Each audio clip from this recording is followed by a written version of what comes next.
ipapakita ko sa inyo kung ano ginagawa natin sa kanina. Dito muna tayo. Hanapin muna natin si Kadir kung saan siya.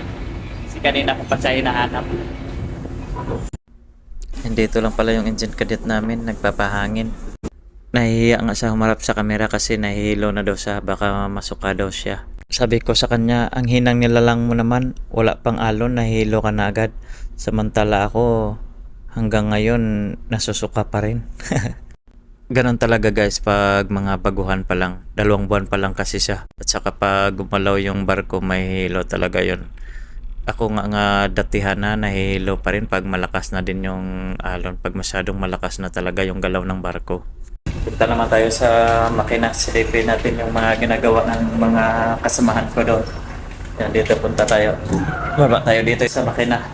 Ito nga pala yung naabutan ko, yung dalawa, si third engineer at saka yung insan ko na taga Mekos Mekos. Ngayong araw nga ay magiging chemist muna sila. Ito nga pala yung job order nila ngayong araw. Sa barko kailangan marunong ka rin sa chemistry. Water test sila sa lahat ng mga cooling system namin sa mga makina. Once a week nga lang pala to nila ginagawa, tapos every month naman pinapasa yung result sa opisina. Sabi ko nga sa kanilang dalawa, ang hina nyo namang nilalang. Samantala ako noon, kapag nag-water test na ako, hindi na ako gumagamit ng mga tube na yan at saka mga glass na yan. Kasi ang ginagawa ko, tinitikman ko na agad, iniinom ko pa nga yan noon. At wala namang side effect na nangyari sa akin. Pero minsan, nagtataka na lang din ako na nagsasalita na lang daw ako mag-isa, sabi ng mga kasamahan ko dito. Kaya sabi ko, malnourism ko na lang talaga yon. Dito naman sa workshop, nagwe-welding yung fitter namin ng steam line.